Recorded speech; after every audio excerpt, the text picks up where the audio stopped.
Good afternoon, everyone. Thank you for joining us today. I'm Dr. Michael Johnson. I'm the Director of Community Health here at the Southern Nevada Health District.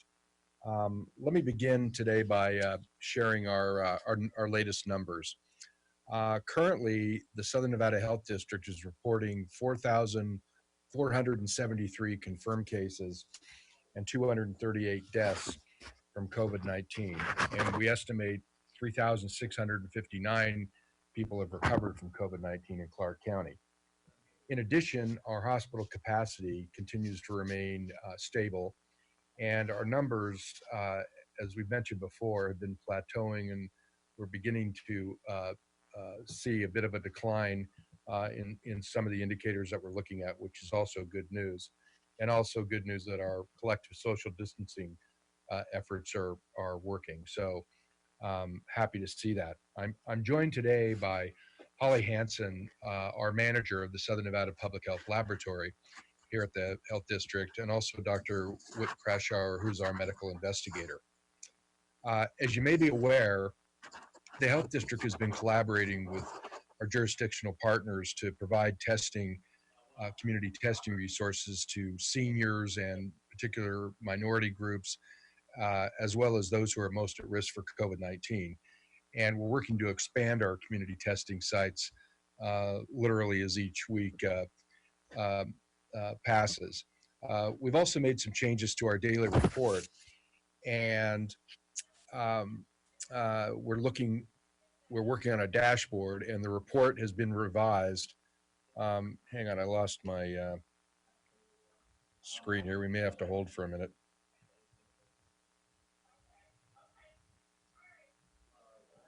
I think we can see you, Dr. Johnson. Can you see me? Sorry about that, everybody. Okay, so we've made some changes to our daily report that we provide on our website. We're working on a dashboard, and the report's been revised to match the information that'll be provided on the dashboard. These reports will also be posted later each morning as we coordinate our reporting efforts. We'll be able to answer questions about changes to that report today too. So with that, let me open it up to questions to you all. And as always, Corey Burgess will do an excellent job moderating. Our first question today comes from caller ending in 2962. Please go ahead. Hi, it's Dana Gentry from the Nevada Current. Can you tell me the actual metric that you're watching? Is it the new cases as a percent of tests? And if that's what you're watching, I mean, I'm watching that, and it looks like in the last 14 days, 8 of the days have been an increase and 6 have been in a decline. Sure. Well, good question, Dana. We're looking at a number of indicators in addition to just the cases, and I'll ask Whit to expand on this in a moment. But in addition to the number of cases, we're also looking at the number of hospitalizations. We're looking at the number of deaths. We're looking at, as I mentioned, hospital stability by percent of beds that are occupied, percent of ICU beds that are occupied, percent of ventilators in use. Let me ask Whit to give you a little bit more detail on the cases. Yeah, I think, there's no one perfect metric that sort of encapsulates the entire outbreak. So we're viewing a variety of indicators. Like Dr. Johnson said, new positive cases they're very important, but it's very influenced by how many tests are being performed. I think hospitalizations and deaths, to me, the trends in those are very important. We're also looking at laboratory testing. We're looking at the proportion of people who are tested that are positive. So people who, for example, someone who goes and gets tested, if normally there are several samples collected. So if one of those samples are positive, then that person would be considered positive, versus the people who didn't have any positive samples, so versus the negative. So that's one metric we're looking at. We're also looking at just the proportion of total tests that are positive.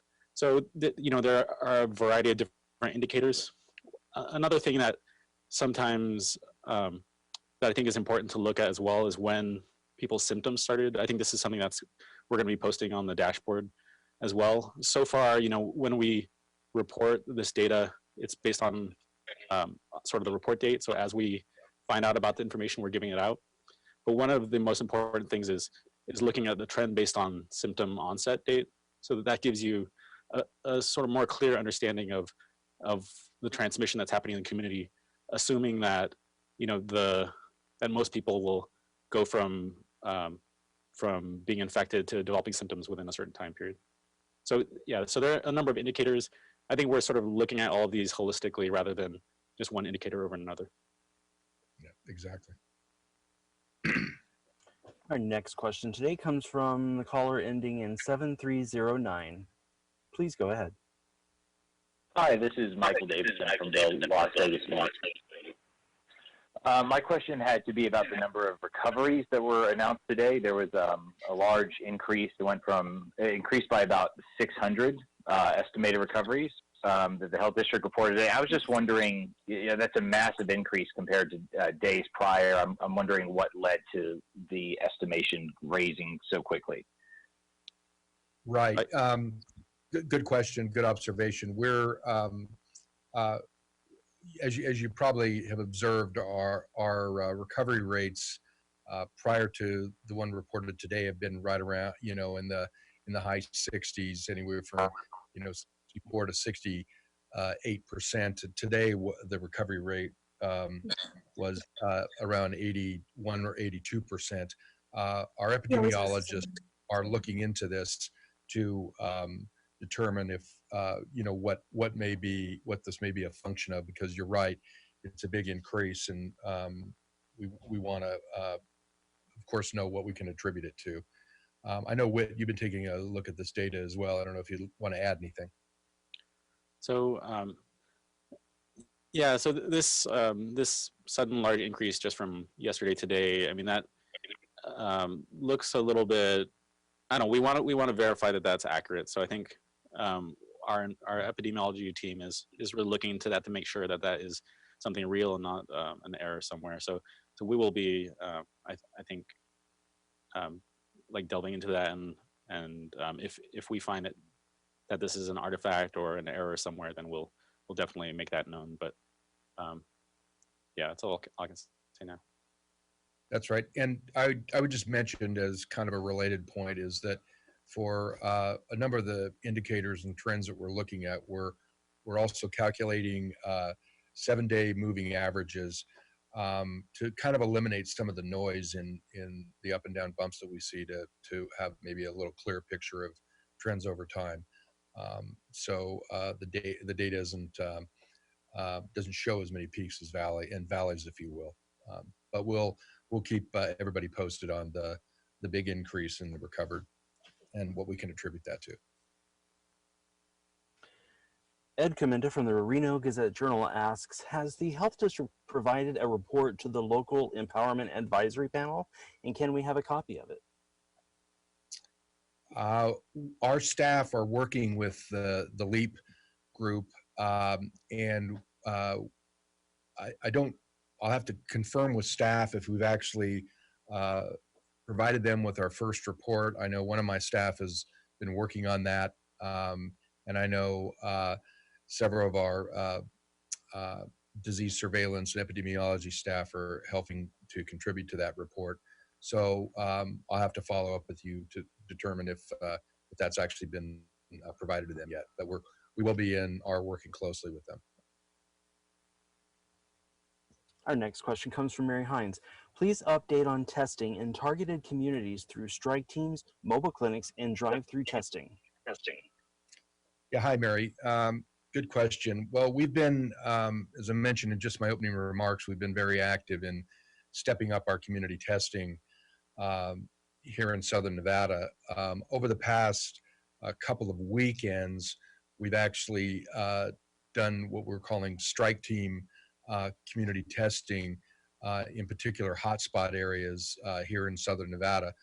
Many of you have visited our website, have seen our city and zip code maps that identify the range of cases by city or by zip code, and we've used those data as well as other data to target our community testing efforts. Over the last couple of weekends, we've been testing in North Las Vegas, city of North Las Vegas. We conducted 2 weekends ago tests of primarily African Americans and those 65 age and older.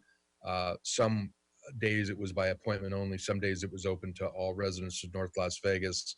On April 25th and 26th, we were at the Martin Luther King Junior Senior Center and the Rose Garden Center on the 26th. Last weekend, on May 2nd and 3rd, we were at Canyon Springs High School in North Las Vegas with a successful event where we were able to test 304 individuals on the 2nd and 400 individuals on Sunday. The Saturday was by appointment only. The Sunday was open to the rest of the public. Looking forward, we have a number of other testing sites that we're planning and working with our community partners on to test over the next throughout the next weeks and weekends. So we'll have that information and data as we solidify it, and we'll be sharing it with you. Our next questions come from Darcy Spears. One moment, I'm unmuting you. I'm unmuted. Thank you very much. Mm-hmm. So I just have a short series of questions strictly about antibody testing, looking at when and how that's going to become available, who can get it, what will it look like in terms of like a blood draw or a finger stick, what's predicted to be the reliability percentage, since that's been variable with what's already out there. How will the tests be used, the info from the tests be used? And then I have one more after that. I just don't want to throw too much out. I'm trying to get kind of a full picture of what's coming with antibody testing. Okay, great. Well, I'll start generally, then I would ask Holly and Whit to elaborate on this. But our laboratory is currently working on validation studies of a couple of different antibody tests, and Holly can provide more detail on that. And we will, once validated and ready, and we will be rolling those out into the community. There are a lot of antibody tests that have been out on the market, and some of them good, some of them not good. There have been some concerns, and Whit can certainly expand on this, on the sensitivity of antibody tests to pick up specific antibodies that suggest immunity to COVID-19, some cross-reactivity where they, it might be picking up other coronavirus antibodies, not necessarily COVID-19 antibodies. So we're working very collaboratively here internally at SNHD with our lab and our disease investigators and epidemiologists on getting ready for this rollout once it's the validation studies are done. So let me ask Holly and Whit to elaborate a bit more on this. Hey, this is Holly Hansen. I just want to tell you that the platform that we already have in-house that we will be putting the antibody testing on is already set to go. Not open to the public yet, we still have to validate that, but the sensitivity and specificity for this test that we're bringing in is 95 to 99% sensitive and specific. So we did some investigation on that, and it's already EUA approved. So we wanted to make sure that we could offer the public a test that is reliable. We have done some research on the lateral EIA tests out there, but we're still researching that, and we're listening to what the CDC and FDA have to say on that before we decide on a certain test for that. The test that we have and will have will be a blood draw. It's either by plasma or serum that we will test, and it's not considered a point of care test. It's not a finger stick. So that's what I have right now until we get it validated and ready to open up. Do you have a target time frame and an idea about the scope of the availability? Is it just going to be, frontline healthcare workers at first and eventually the general public, or can you give me an idea? I can tell you that we will probably be online by the end of next week, and I do not know who it will be available to. Maybe I can confer to Dr. Kashar or Dr. Johnson on that. Well, I think I haven't been part of those discussions about who they're going to be available to. I can tell you that one thing I wanted to say though is that SNPHL is not the only place that's going to be, SNHD is not going to be the only place with these sort of tests. I do know that providers in the community and commercial labs are already providing some of these tests, so they are open to the general public. Where you go will determine what exact tests they're going to be using. So we can't speak more generally on, the sensitivity and specificity of all the tests that are being used in the community. Well, one thing I also want to say is that the situation now is very much like it was in the previous calls over the last couple of weeks, in that if say we have a very sensitive test that's also very specific and it's positive, then it gives us some sense of, the prevalence of this disease in the community, or like how many people may have been infected in the past. Sorry, I'm hearing little echoes. Anybody else hearing echo? No, okay. Yeah, but we still are a little bit unsure about what that means in terms of long-term immunity. I know that there are a lot of studies that are being done looking into that question, and different antibody tests are also looking at different parts of the virus. So an antibody may be from one test, may be looking at one particular protein on the virus, and another antibody test may be focusing on a different area.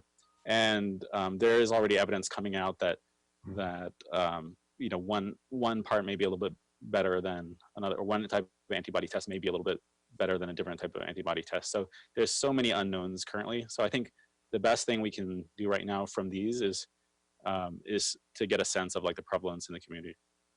And Darcy, let me add, this is Go ahead. Dr. Johnson. To your question about who, just like we've been doing right now with the PCR, the swab tests for individuals in community testing, it'll probably be a mix still of our strike force teams doing targeted hotspots and targeted population groups with both the nasal swabs as well as the antibody tests when ready, as well as like I mentioned last weekend, we did appointment only at Canyon Springs High School. On Sunday, we opened it up to all residents of North Las Vegas there. So we'll do kind of a combination of that as well with the antibody testing. And these events vary in size. As I mentioned last weekend, we did 304 and 400 tests respectively. The weekend prior to that at the senior centers, we conducted 190 tests on Saturday and 89 on Sunday. Others may be much larger than the Canyon Springs. So for some of these, we can send out small strike force teams. For others, we send out our mobile clinic with up to 7 to 10 stations, drive-through stations for people. So they vary in size and scope and targeted emphasis, but that's the plan at this point. Okay, just a reminder to everyone, use the raise hand feature to do any follow-up questions. Our next one today comes from Dana Gentry. Hi, thank you. As you know, there have been protests against the governor's closure orders, and there are people who are concerned now that with businesses already giving out instructions about how their guidance about how they're going to open, that it's a foregone conclusion that phase one will occur on May 15th. What assurances can you give the public that the decisions are being made on the basis of data and not on public pressure? Well, that's a very good question. We have numerous calls most mornings of the week with the governor's office and other health officials from other health districts and the director of the Department of Public and Behavioral Health, where we all share data with each other and provide our respective updates for our respective jurisdictions. And this data is of course communicated to the governor's office. We also work very closely as I mentioned before, with the LEAP coalition task force that's been put together, as well as the governor's medical advisory board.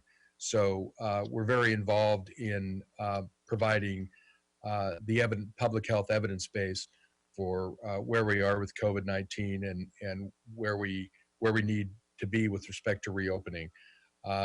So the governor, of course, has taken a very strong evidence-based public health stance to this pandemic, and we support that. So we work very close on with him on these data. So it's an evidence-based informed decision, in my opinion, and not in response to protests or other political pressures.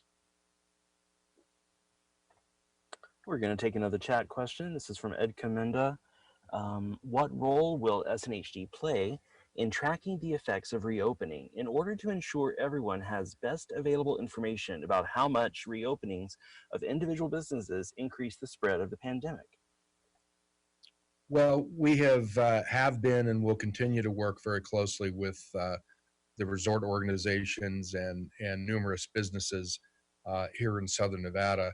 Our Division of Environmental Health Director Chris Saxton and his staff have been providing a lot of guidance to help businesses think about and plan for reopening based on guidelines that we're providing, based on CDC guidelines, and a lot of Q&A. So the health district's very involved in making sure that once businesses can reopen, that they're taking the necessary precautions to be safe for their employees as well as their customers. I would also like to say that, one of the things our disease investigators do is when they reach out to one of the someone who tests positive, is they're trying to identify locations such as where they work. And if we start to see, a cluster of cases occurring in the same region or the same facility, then that's a strong cue to us that that's something we need to intervene in. So in situations like that, we may send strike teams to facilitate testing.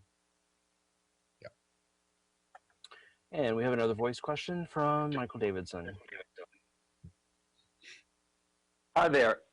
This one's kind of a question about some retroactive information, or I guess from April and still being measured today. But when you guys look at, the number of patients or hospital beds that a hospital has filled, or ICU rooms that has filled, or ventilators that are in use, as a percentage of the hospital's total capacity for any of those things, is there, considered a danger zone? That's just a term I'm making up off the top of my head. Or basically, if it were to get above a certain percentage of use or capacity, that you guys would take concern about that, especially during a time when you can try and keep hospitals as open as possible? Yes, there actually is criteria for the hospitals, and they essentially use different metrics for when they've hit the surge, really, for say percent of beds available, percent of ventilators available, and so on. They're also identified in the Nevada Health Association report as either in a green, yellow, or red phase, meaning that they have fine capacity at green. There's some concern, but they haven't reached total surge capacity in yellow, and red that they definitely have. Whit, I don't know if you want to add anything to that. No, I don't have anything to add. All right. We have another chat question. This comes from Michelle Price. Did the 40-bed temporary hospital next to the health district office ever get used? And is the health district anticipating that restaurants will be reopening on May 15th at the start of the phase 1 reopening? The governor sounded like he was leaving that open to the county. Well, with respect to the first question, the 40-bed facility, we're currently working with the contractor on that. It has not been put in place as of yet, but as we speak, they're working on that. So we hope to have that in place very soon. And I'm sorry, the second part of the question was what? Does the health district anticipate the restaurants will be reopening on May 15th at the start of the phase 1 reopening? The governor sounded like he was leaving that open to the county. Well, as I mentioned, we're in close contact with the governor's office throughout the week.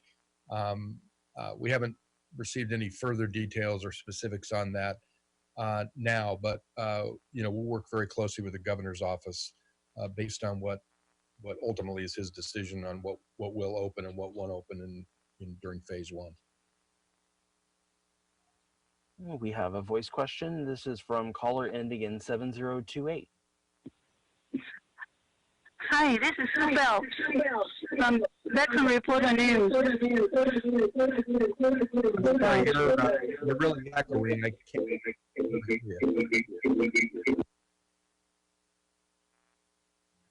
All right, hopefully we'll come back to that later. We have another question from Darcy. Will the health district follow WHO's request that localities track earlier potential cases than the first positive to get a better picture of the pandemic? Teamsters have volunteered to make member health data available, and members who believe they had COVID-19 in December and January would like to volunteer for antibody testing. Well, currently, with the resources we have, staff availability and limited staff, we're focusing on the current cases we have and on mitigating disease moving forward. So that's where the emphasis of our efforts and our resources are being put, not retrospectively. Once we get past COVID-19 and things relax a bit, it's likely that our disease investigators can look retrospectively at some of these cases. But right now, given the number of cases and contact tracing that we're required to do, that's where all of our efforts are going. And I might mention that we're working with the WIN as well, with our staff and their staff in developing a call center to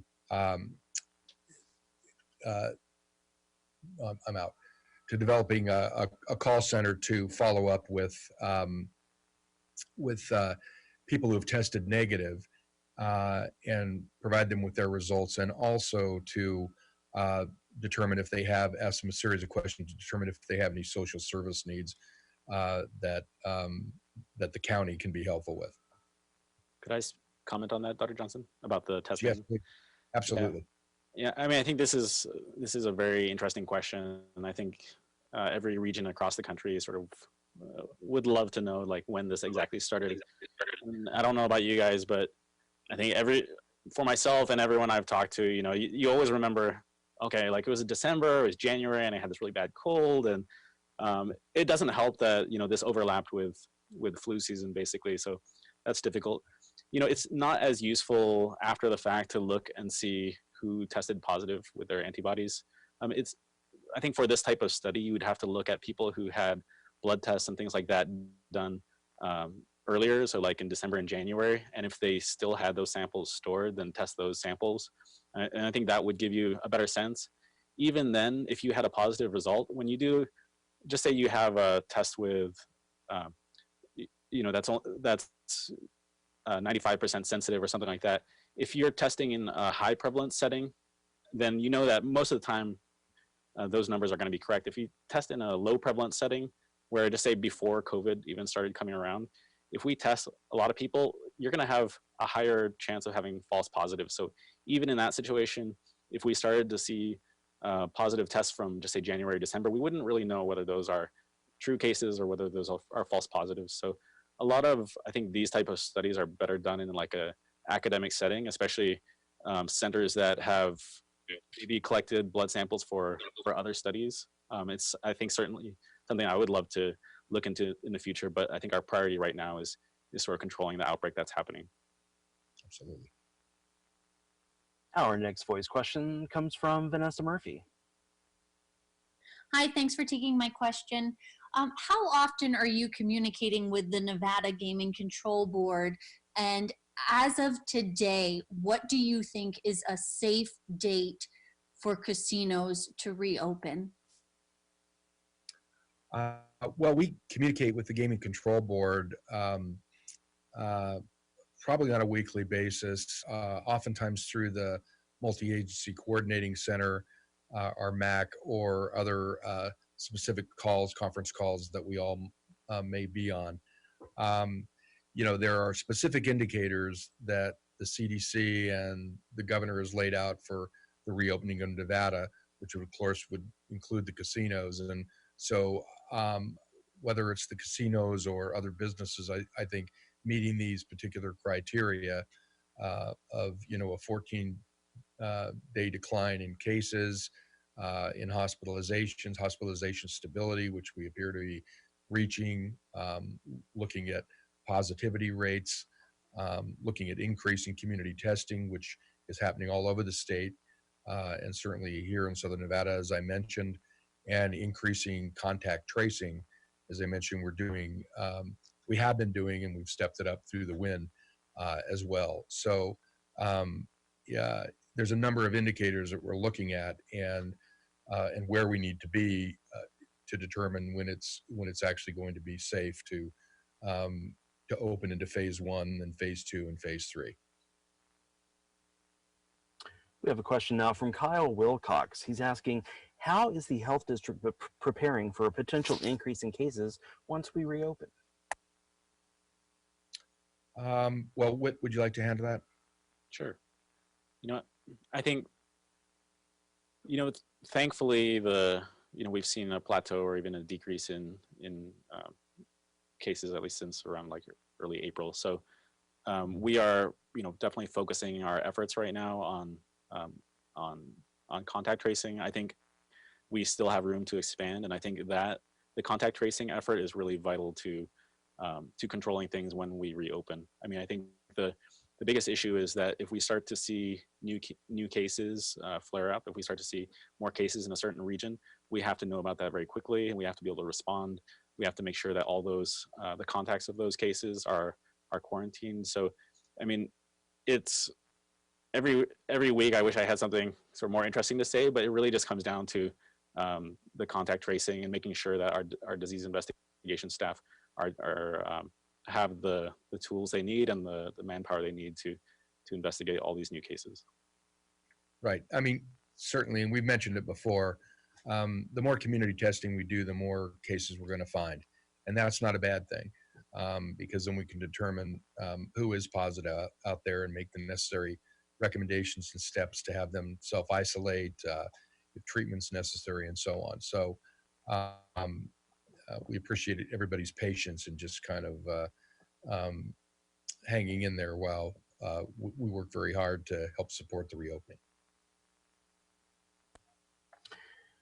And I have a question here from Z asking, what is the health district's view on sporting facilities such as Las Vegas indoor soccer and longevity preparing to open their doors on May 17th when their activities are contact sports? Well, we want to make sure no matter what business it is or event it is that it's done safely. And as I mentioned, our environmental health folks are working with a variety of different kinds of businesses and activities to help plan for a safe reopening. As you're probably aware, around the country, around the world, with some of the reopening, there are fanless events that are occurring. Whether that happens with indoor soccer or some of these other really kind of remains to be seen. The health district's position is, as it's always been, is public health is our #1 interest. So whenever reopening happens with whatever business or venue, we want to make sure that it's done safely and precautions are in place for, in this case, both the athletes as well as the fans. Lauren Clark is asking, what testing capacity do our rural areas have, and what is being done to make sure that those rural areas are accounted for? Well, the state is also very active in rolling out and increasing community testing, and that involves many of the rurals. I know up north there is a quad county area around the Carson City area, 4 counties that the Carson City Health District works with very closely. And I know the Washoe County Health District in Reno does a lot of outreach as well with rurals. We down here in Southern Nevada, we work very closely with Nye, Esmeralda, and Lincoln counties. We're looking as we move forward with our community testing to expanding into Mesquite and Laughlin and some other areas around here. So we're doing increasing community testing not only here in Clark County, but also in some of our neighbor rural counties as well, and cities. And we have a voice question from Michael Davidson. Please go ahead. In the last couple of weeks, since it was made known that a person who attended CES and felt sick afterwards received an antibody test, and that showed that at some point, indicated they had COVID-19. There's been a lot of speculation about whether that disease was present at CES, transmitted between people at CES or other conventions here in Las Vegas. At this time, does the health district have or know of any evidence that would, solid evidence that would indicate that the disease was here during CES or at any conventions in December or January, or is there not evidence supporting that at this point? Right. We don't have any evidence supporting that at this point. And actually, part of our protocol is that if visitors come here from another state, such as for a convention, and become symptomatic, say upon returning home, those symptoms and tests are typically done in their home state. Then that laboratory would then report those results to our lab, since they were a visitor here in our jurisdiction. But we're not aware of any cases. And as I mentioned before, we're spending our resources right now on trying to manage the disease, which is quite a bit that we have in hand right now, and not looking at retrospective questions. Okay, the following 2 questions are going to be our last ones for today. Mary Hines is asking, for what percentage of cases are you currently able to do contact tracing? And M. Brunker is following up on Mary's question with, are there criteria that you use to decide whether to track and notify close contacts of diagnosed cases? If so, what are they? Whit, would you like to take that? Sure. Yeah, I would have a hard time giving you an exact number. I think that's something that perhaps we can look into and try and make available in the future, but I don't have that number off the top of my head. Dr. Johnson, do you have anything to add with that first question? No. Okay. What was the second question again? What was the second? Are there criteria that you use to decide whether to track and notify close contacts of diagnosed cases? If so, what are they? So for every time we get a positive test, we have a sort of algorithm that we go through. There are certain priority populations that we look at. So any death is a priority for investigation and for identifying contacts, any hospitalization as well. People from certain occupational groups are considered high priority. So, we have a sort of algorithm that we go through. We change this algorithm a little bit depending on our needs at that particular time, but yeah, we do have a process that we go through.